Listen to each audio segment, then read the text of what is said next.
नमस्कार। प्रभा साक्षी पॉडकास्ट में आप सभी का स्वागत है। आज के इस पॉडकास्ट में हम सुनाएंगे 16 साल पहले काशी में हुए ब्लास्ट की कहानी और बताएंगे कि क्यों गुनाहगारों को बचाने में लगी थी सपा सरकार। तो आइए सुनते हैं आज के इस पॉडकास्ट को। लेकिन उससे पहले अगर आपने हमारे चैनल को सब्सक्राइब नहीं किया है तो ज़रूर कर ले, ताकि हर रोज़ आप ऐसे ही इंटरेस्टिंग और जानकारीपूर्ण पॉडकास्ट सुन सकें। 16 साल पहले की एक शाम, बाबा विश्वनाथ की नगरी काशी की वो शाम, जब महज 15 मिनट के भीतर एक एक कर धमाकों की आवाज़ से पूरा शहर सहम उठा था। जिसके बाद लाशों का मंजर और घायल अवस्था में इधर उधर पड़े इंसानों के शरीर थे। एक गुनाहगार उसे बचाने की कोशिश में लग गई थी एक राज्य की सरकार। फिर सुननी पड़ी उसे कोर्ट की फटकार। लेकिन 1.5 दशक के इंतज़ार के बाद अब जाकर कोर्ट का फैसला आ चुका है। 16 साल बाद आया फैसला। 16 साल पुराने वाराणसी ब्लास्ट मामले में आरोपी वलीउल्लाह को गाजियाबाद जिला कोर्ट ने फांसी की सज़ा सुनाई है। साथ ही उस पर 2,65,000 रुपये का जुर्माना भी लगाया है। वलीउल्लाह को 4 जून को दोषी करार दिया गया था। उसके वकील की दलील थी कि उसे फंसाया गया है, घर में कमाने वाला कोई नहीं है, इसलिए कम से कम सज़ा दी जाए। दलील सुनने के बाद जिला जज जितेंद्र कुमार सिन्हा ने ब्लास्ट की कहानी को दुर्लभ श्रेणी का अपराध माना और फांसी की सज़ा सुनाई। 18 लोगों की गई थी जान। मोहम्मद वलीउल्लाह को फांसी की सज़ा सुना दी गई है। 7 मार्च 2006 को शाम 6:15 के करीब 15 मिनट के अंतराल पर वाराणसी के संकट मोचन मंदिर और कैंट रेलवे स्टेशन पर धमाके हुए थे। इसमें 18 लोगों की मौत हुई थी और 100 के करीब लोग घायल हो गए थे। प्रसिद्ध दशाश्वमेध घाट पर भी कुकर बम मिला था, जिसे समय रहते निष्क्रिय कर दिया गया था। हमले में 5 आरोपियों के नाम सामने आए थे। एक को एलओसी पर ढेर कर दिया गया था, जबकि 3 ट्रेस नहीं हो पाए थे। फूलपुर का रहने वाला है वलीउल्लाह। वलीउल्लाह उस वक्त एक मुफ्ती था और प्रयागराज के फूलपुर का रहने वाला था।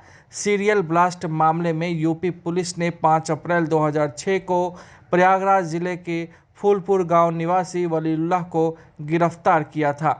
पुख्ता सबूतों के साथ पुलिस ने दावा किया था कि संकट मोचन मंदिर और कैंट रेलवे स्टेशन वाराणसी पर धमाकों की साजिश रचने में वलीउल्लाह का हाथ था। पुलिस ने वलीउल्लाह से संबंध आतंकी संगठन से भी बताए थे। ऐसे पहुंची वलीउल्लाह तक पुलिस।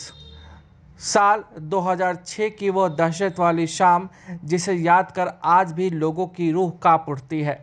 जगह जगह पर इंसानी शरीर के टुकड़े बिखरे पड़े थे। विस्फोट करने वाले दहशतगर्द पुलिस की पहुंच से दूर थे। एसटीएफ के साथ मिलकर यूपी पुलिस ने जांच शुरू की। कॉल डिटेल को खंगाला गया। इसके बाद धीरे धीरे नाम सामने आने शुरू हो गए। भेलू पर के तत्कालीन उपाधीक्षक त्रिभुवन नाथ त्रिपाठी ने मामले की तफ्तीश शुरू की। कॉल डिटेल की जांच में वलीउल्लाह का नाम सामने आया। वलीउल्लाह की जांच शुरू हुई तो पाया गया कि वह इस हादसे से पहले कभी बनारस नहीं गया था। शहर में उसके अचानक आने के तार जब जोड़े गए तो पूरी कहानी निकलकर सामने आई। समाजवादी पार्टी सरकार ने की बचाने की कोशिश।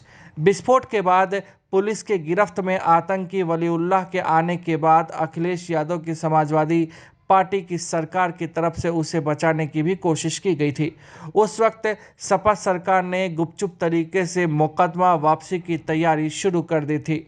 विशेष सचिव राजेंद्र कुमार की ओर से इस बारे में एक पत्र जिला प्रशासन को लिखा गया था, लेकिन विरोध शुरू हो जाने पर सरकार को इसे ठंडे बस्ते में डालना पड़ा। अखिलेश यादव ने 2012 में सत्ता में आने से पहले अपने चुनावी घोषणा पत्र में वादा किया था कि वो सरकार बनने पर देखेगी कि क्या आतंकी गतिविधियों में मुस्लिम युवकों को फंसाया तो नहीं गया है। अखिलेश यादव ने मुस्लिमों के ऊपर से केस वापस लेने का वादा किया था। सरकार बनने पर अखिलेश यादव की सरकार ने वाराणसी जिला प्रशासन को पत्र लिखकर 14 बिंदुओं पर केस वापसी के बारे में राय मांगी थी। इसके खिलाफ इलाहाबाद हाई कोर्ट में कई याचिका दायर की गई, जिसके बाद हाई कोर्ट ने अखिलेश यादव सरकार को फटकार भी लगाई थी। अदालत ने इस मामले में काफ़ी सख्त टिप्पणी करते हुए सरकार से सवाल किया था कि जब कोर्ट में मुकदमा चल रहा है तो सरकार इसे वापस क्यों लेना चाहती है। जस्टिस आर के अग्रवाल और justice R S R Maurya की पीठ ने कहा, आज आप आतंकियों को रिहा कर रहे हैं, कल आप उन्हें पद्म भूषण भी दे सकते हैं। वकीलों से केस लड़ने से कर दिया था मना। वाराणसी के वकीलों ने उसका केस लड़ने से मना कर दिया था। इसके बाद हाईकोर्ट ने यह केस गाजियाबाद जिला जज के न्यायालय में ट्रांसफ़र कर दिया था। तभी से गाजियाबाद स्थित जिला जज की कोर्ट में केस की सुनवाई चल रही थी। ब्लास्ट केस में वलीउल्लाह, मोहम्मद जुबैर, जकारिया, मुस्तकीफ और बाशिर के नाम सामने आए थे। जुबैर को 9 मई 2006 को एलओसी के पास मार गिराया गया था। मुस्तकीफ, जाकरिया और बशीर अब तक ट्रेस नहीं हो पाए थे। वलीउल्लाह के कब्जे से पुलिस ने पिस्टल और विस्फोटक बरामद किए थे। विस्फोट में जान गंवाने वाले युवक के पिता ने फैसला सुना तो गला रूंध गया। उन्होंने कहा कि देर से ही सही, लेकिन न्याय मिला। वैसे तो देर से न्याय मिलना कोई न्याय मिलने की परिभाषा में नहीं आता। हमें न्याय व्यवस्था पर पूरा भरोसा है। आज के लिए इतना ही। अगले पॉडकास्ट में किसी अन्य मुद्दे पर देंगे विस्तृत जानकारी। जुड़े रहिए प्रभा साक्षी के साथ।